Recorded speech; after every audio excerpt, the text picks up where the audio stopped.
c'est les 4 tirs au but stoppés par le Russe Safonov devant un Lucas Chevalier remplaçant. Vous voyez où je veux en venir? On est allé poser la question à Luis Enrique en conférence de presse. Est-ce que la titularisation, l'exploit de Safonov relance la concurrence? Pouvez-vous changer de gardien numéro 1? Réponse de Luis Enrique. Vous pensez que c'est le moment de parler de ça? Vraiment? Ben oui, vraiment. On va en parler. La guerre des mots a-t-elle démarré ce soir? C'est un oui de Jérôme Alonso. Vous avez 1 minute pour nous expliquer et nous convaincre. On vous écoute, mon cher Jérôme. Elle est bizarre cette minute parce que j'aurais jamais pensé un jour défendre ce point de vue-là, ni défendre la concurrence, parce que j'aime pas ça. Mais il y a 2 raisons pour moi pour lesquelles Safonov doit au moins avoir sa chance encore en 2026 sur les premiers matchs, même si il est parfois injuste de juger un gardien sur une séance de tir au but, dans le bon ou dans le moins bon. Mais ça vient sanctionner une séquence excellente de sa part. Et donc les 2 raisons, c'est le mérite. Je trouve que Safonov mérite de rejouer après les vacances, parce que sportivement, il a apporté quelque chose au PSG que Lucas Chevalier n'apportait pas. Et la deuxième raison, c'est l'impact par rapport au groupe. On sait tous ici l'impact qu'a un gardien sur l'humeur, sur tout ce que peut produire un groupe. L'exemple d'ailleurs récent, c'est Donnarumma. Quand il était moyen, le PSG était moyen, et quand il a été très bon, le PSG a tout gagné. Et donc pour ces 2 raisons, je pense que le coach du PSG doit commencer à se poser des questions, parce que ce qu'a fait Safonov ce soir devant les caméras du monde entier, c'est extrêmement fort, et possiblement faire changer d'avis Luis Enrique. 1 minute, toujours ponctuelle. Jérôme Alonso, vous êtes impressionnant. Jérôme, vous a-t-il convaincu, chers téléspectateurs? Vous allez sur le compte X de l'équipe du soir. Avez-vous convaincu maintenant? C'est bien là l'essentiel, l'ensemble du plateau. Jérôme est au centre. Damien Degore, vous avez écouté attentivement Jérôme. Est-ce qu'il vous a convaincu, oui ou non? Non. Il me fait vaciller un peu, mais... Vaciller. Pas complètement. Vaciller, mais pas complètement. On écoutera vos arguments. Damien. Nabil, c'est pas Nabil. Moi, il m'a convaincu et j'irai même plus loin que lui. Plus loin. Tu m'as convaincu. Faut virer Chevalier du PSG. Non, plus loin, c'est virer. Hugo Guillemet. Vraiment convaincu. Vraiment convaincu. Président? Pas du tout. Pas du tout. Président, Raymond, vous allez là, est-ce que le pas du tout, puis après on ira. Ah non, pas du tout, là, pas du tout, pas du tout, pourquoi? Je reste un peu, mais je suis très triste. Je vais utiliser un des arguments. Pour le retourner. Pour le retourner. Il dit on ne peut pas juger un gardien de but sur une séance de tir au but. Non, je dis c'est pas vrai, c'est un jeu. Si dans le match, ça sur cette séance-là, 4. Sur cette séance, 4. Oui, mais c'est des pénaltys. Ouais, c'est hors football. Mais ça arrive au bout d'une chaîne très rassurante. Non, mais c'est quoi? Il a fait quoi dans le match? Non, mais c'est pas ce match, c'est les matchs avant aussi. Il a été plus rassurant que Chevalier. En fait, c'est à mettre en balance aussi avec ce que montre Chevalier depuis qu'il est au PSG. Non, la différence, c'est qu'ils ont pris un gardien de but. Je veux dire, pour lui laisser le temps un peu de venir, il l'a dit d'ailleurs, et je pense qu'il va le garder encore un certain temps. Il ne peut pas le tuer maintenant. Ils l'ont pris, ils l'ont acheté pour qu'il joue. Et si la différence, elle avait été nette, parler d'impression, de sensation, oui, on retient toujours la faute de Chevalier sur le but contre Marseille. Il y en a plusieurs. Attendez. Le reste du temps. C'était l'explication entre Raymond et Jérôme. Dans ce match-là, je trouve que Safonov, il a arrêté les pénaltys. C'est quand même... Raymond, silence, le débat est lancé. Mais est-ce que il a même réussi à se faire contrer à un moment, en voulant dégager. Il a réussi à se faire contrer. Raymond, est-ce qu'on peut étendre le débat à quand il y a un numéro 1 instauré? Je sais que toi, tu étais pour ça aussi. Tu n'es pas pour l'alternance hebdomadaire et surtout pas, évidemment. Mais quand il y a une faiblesse ou une blessure du numéro 1, ce qui est le cas là, en plus mélangé, faiblesse et blessure qui arrivent à peu près au même moment, et que le numéro 2 donne satisfaction à toi, au mérite, et au reste du groupe. Est-ce que... Qu'est-ce qu'on fait? Dans une séquence de quoi? Il y a eu 4-5 matchs? Un mois? Ouais. Au bout duquel, il y a ça ce soir. Évidemment, le match est pas bon, mais au bout duquel, il y a ça ce soir. Est-ce que, honnêtement, tu penses que ça peut faire réfléchir un coach, quand bien même il a pris un gros risque cet été en dégageant Donnarumma, parce qu'il l'a dégagé, pour faire venir Chevalier? Est-ce que c'est la séquence qu'on vient de vivre est en capacité de faire vaciller le coach du PSG? Pas nous, on s'en fout finalement, mais lui. Je vois comment il a fonctionné jusqu'à présent, ça ne le fera pas changer d'avis. C'est lui qui l'a pris, c'est lui, comme tu le dis, qui a viré Donnarumma. C'est pour imposer Chevalier, et il ne va pas le tuer maintenant. Pour prendre un gardien de but dont tu voulais... on n'est pas sûr qu'il ait envie de le garder. Lui, il veut gagner des matchs. S'il voit que Safonov lui fait gagner des matchs et s'adapte à sa manière de jouer... et que le groupe est derrière Safonov. Pardonnez-moi, je vais m'inviter dans votre débat et dans votre échange, mon cher Raymond et mon cher Jérôme. Alors, on a regardé ce qu'avait dit Luis Enrique sur Chevalier depuis le début de la saison. On est tombé sur on est le 20 octobre. Quand on recrute un joueur, il parle de Chevalier, on réfléchit à long terme. On est très confiant sur le fait que Lucas Chevalier va être très important pour l'équipe pendant des années. Voilà, c'est à peu près ce que vous avez dit et vous vous étiez mis dans le logiciel de Luis Enrique. Et puis lundi, dans l'équipe, le journaliste, vous savez, le fouineur, José Barroso, voilà, qui est là, écrivait « Aujourd'hui au club, on explique qu'il n'y a pas de hiérarchie. Que la concurrence existe à tous les postes, gardiens compris, donc que le meilleur jouera à chaque match. » Ça veut dire que là... Oui, mais de dire qu'il est meilleur parce qu'il a arrêté des pénaltys, je trouve pas ce que j'ai dit, c'est exagéré. Non, mais là, c'est pas ce que j'ai dit par contre, Raymond. Raymond, oui. vous n'êtes plus sélectionneur. C'est quand même son boulot, il en a arrêté 4, il allait les chercher. Aujourd'hui, au club, on explique qu'il n'y a pas de hiérarchie, que la concurrence existe à tous les postes. C'est ouvrez les guillemets. Le poste de gardien de but. Y compris. Oui, la concurrence, ça ne veut pas dire qu'il va virer Chevalier. Par exemple, je prends la concurrence... C'est-à-dire que le numéro 1... Il ne va pas le virer, il va le faire asseoir sur le banc. Il va le remettre pour lui permettre justement de montrer que la question, c'est un peu la question un peu déguisée, c'est est-ce qu'aujourd'hui il y a une réflexion d'Enrique? Ah bah la réflexion, elle est faite. Non, juste, je rebondis sur Damien. Damien, vous avez écouté attentivement Jérôme. C'était bien, il m'a fait vaciller, mais il y avait le mais. C'est-à-dire parce qu'on est à Paris, d'abord, et qu'à Paris, on ne change pas de numéro 1 comme ça si facilement. Et Jérôme est bien placé pour le savoir, que les changements de numéro 1 en cours de saison, sauf pour des raisons de blessure, ça peut le faire sur des longues durées, mais quand, Jérôme, je me souviens, quand tu as commencé numéro 1, saison 2004-2005, et puis que Lionel est repassé devant, ça a été un bordel de dingue. Mais ça n'a pas été l'origine du bordel, c'est pas ça. Mais ça contribue pas à solidifier ta défense. Ça mérite une anecdote, là, un petit truc, là, parce qu'au moment où Damien a pris la parole, vous avez tout de suite compris où vous voulez en venir. Racontez-nous cette saison-là ou racontez-nous avant. Je suis désolé. Vas-y. C'est juste qu'en fait, historiquement, ça commence avant. Je ne sais pas si vous vous rappelez d'un match d'un Guingamp PSG. Non. On mène 2-0 et on perd 3-2. C'est Drogba, c'est etc. À Guingamp. Donc on est en 2003. Avec le but de Ronaldinho fantastique. Le but fantastique de Ronaldinho. Je m'en souviens. Mais les gens ne se rappellent pas qu'on perd ce match. Ouais. On perd ce match. Ouais. Le match d'après, c'est PSG 3. PSG 3. On s'est fait attaquer à l'aéroport, on s'est fait attaquer au camp des loges. C'est très chaud la semaine. 4-2, non? Et par les en fait, d'accord. en fait, la première fois, et je suis complètement surpris que je deviens numéro 1, c'est Louis qui vient me voir, il va me dire tu joues contre 3. C'est pas Louis, non, c'est Louis. T'es sûr? Bien sûr, 2004. Je suis absolument ça. Non, ça c'est 2000. Ah d'accord, mais d'accord, ok. C'est avant. D'accord. Et donc, on est mené 2-0 contre 3. Vous gagnez 4-2. Quart d'heure. Tu as pris un coup franc de Benachour, non? Exactement. Oui, exactement. Je m'en souviens. Et là, je me dis waouh. Mais c'est la première fois, en fait, que Louis vient me voir en me disant voilà, j'ai besoin d'autre chose. Moi, j'estimais être un moins bon gardien que Lionel, mais il avait besoin d'autres choses. Mais sur le fond, ce que vous disiez... Et donc voilà, c'est la première fois que ça vacille.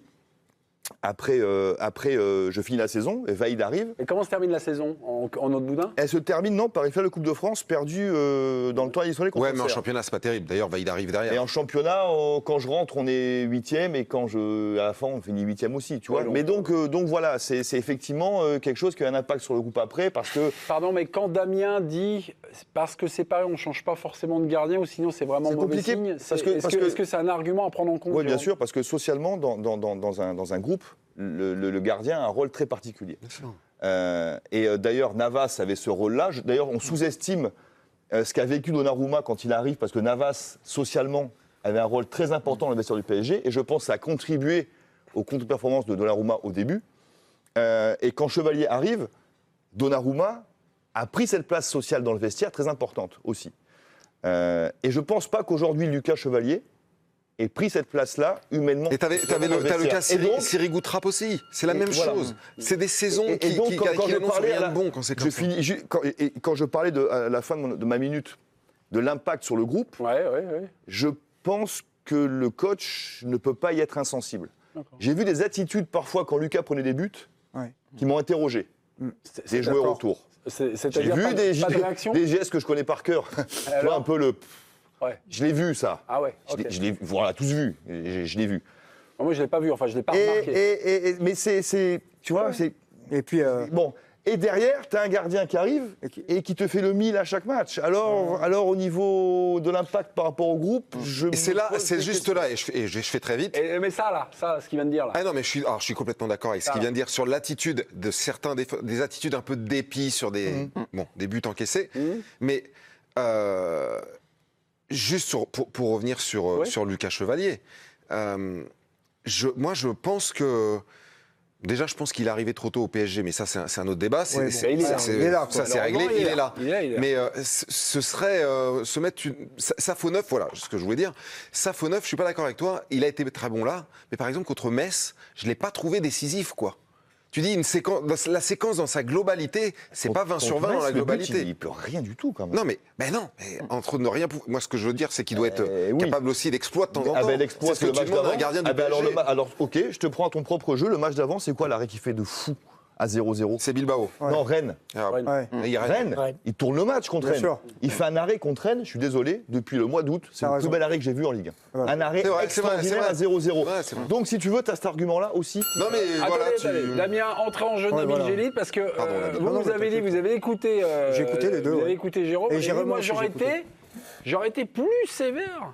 Là, c'est plus sévère que alors déjà sur le cas de Louis, pas une grande sévérité, mais plus sévère. Même si le poste de gardien de but est particulier évidemment, mais sur le cas de Luis Enrique, si j'ai bien compris un truc, c'est qu'il n'est pas là pour faire dans le sentiment. S'il faut mettre Ramos à 90 millions sur le banc, 5 matchs de suite, ça lui pose aucun souci. Il n'y a pas de statut, c'est pas parce qu'il a choisi Chevalier qu'il a coûté 50 millions d'euros. S'il estime aujourd'hui que Safonov est le meilleur, il sera sur le terrain. J'ai vu aussi la force de l'image, les coéquipiers qui le festoient entre guillemets. J'ai vu les déclarations derrière. Pas que sur son niveau de gardien, mais aussi sur l'humain. Il est incroyable. En dehors de ça, c'est un super type, etc. Pour moi, ce soir, mentalement, il est enterré. C'est un point de bascule. Et moi, si je me mets à la place de Luis Enrique, et c'est pour ça, Raymond, je t'interpelle là-dessus, quand tu vas en Ligue des Champions, qu'est-ce qui se passe en règle générale en Ligue des Champions? Quand tu arrives sur les gros matchs, quart, demi, huitième, allez, une fois sur 3, ça peut jouer au pénalty. Et là, tu as vu que tu avais un phénomène. Enfin, en tout cas, moi, un gardien qui arrête 4 pénaltys, dont un seul mal tiré, celui dans l'axe, parce que le dernier, il est exceptionnel. Où il gicle là sur le. Il y en a 3 exceptionnels sur les 4. Dans l'axe, c'est un exploit. Tu le dis. Les gardiens partent tout le temps normalement. Ouais. Donc bref. Jérôme, c'est cet arrêt-là que vous retenez sur les 4 Non, le dernier, il est dingue. Mais il est incroyable. Oui, il est dingue. Mais je le vois. Un gardien qui part du bon côté, mais il en arrête 2 dans l'axe. Ouais. Bon, écoute, je suis pas. Ça veut dire que là, c'est. Il est fort. Ah ouais, il est fort. Et donc, je me dis que et il a raison Hugo quand il dit. Il faut que tu mettes en balance les deux. La séquence, elle est sombre pour Chevalier, pour différentes raisons.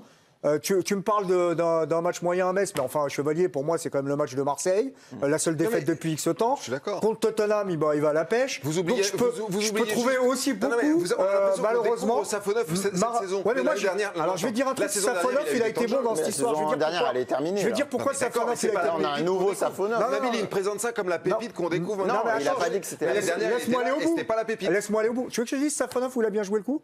C'est que Safonov, qu'est-ce qu'il s'est dit? Il s'est dit que le gars qui était là avant, Donnarumma, qui n'avait pas match, il est parti. Lui, il aurait pu se dire, moi, je vais aller chercher du temps de jeu ailleurs. Mais je suis persuadé que lui et autour de lui, on lui a dit, attends, celui qui arrive, il est peut-être pas aussi fort que l'autre. Et en plus, il arrive et mettre la barre aussi haute que celui qui l'a fait juste avant. Peut-être que tu auras une fenêtre de tir. Et cette fenêtre de tir, elle est en train de se produire. Il a eu ce genre de déclaration en marge de sa sélection russe. Voilà. Quand tu es gardien, ce qui est terrible, c'est que quand tu es numéro 2, le seul moyen de jouer, c'est que l'autre soit pas bon. Voilà. C'est terrible. Ouais. Et c'est ce qui se passe. C'est-à-dire que c'est la place de Lucas Chevalier. Quand il devait voir l'autre enchaîner les pénaltys arrêtés, il devait se dire oh, mais ça arrive souvent quand un numéro 2 performe. En début de saison, l'OL a failli changer de numéro 1 alors qu'il venait de recruter un numéro 1. Ils avaient pris Greif et Descamps, qui est numéro 2, qui a été numéro 2 toute sa vie, a fait un très bon mois d'août. Très bon. Et il a fallu qu'il se blesse pour que Greif joue. En fait. Mais si Greif fait pas des bons matchs tout de suite, je peux te garantir qu'il remet. Il avait une grosse pression quand il commence à jouer. Il a été très bon tout de suite. En tout cas, c'est devenu clairement un sujet. Mais ça, c'est sûr. Non, mais c'est plus qu'un sujet. Parce que Safonov, moi, en début de saison, je n'imaginais pas en arriver là et contester cette place à Chevalier. Moi, je ne l'imaginais pas à ce niveau, surtout. Parce que Damien, tu as parlé de la saison passée. La saison passée, je ne voyais pas un phénomène. J'ai commencé ma minute par j'ai jamais été fan. Non, mais on est d'accord. Mais là, on reste sur l'impression.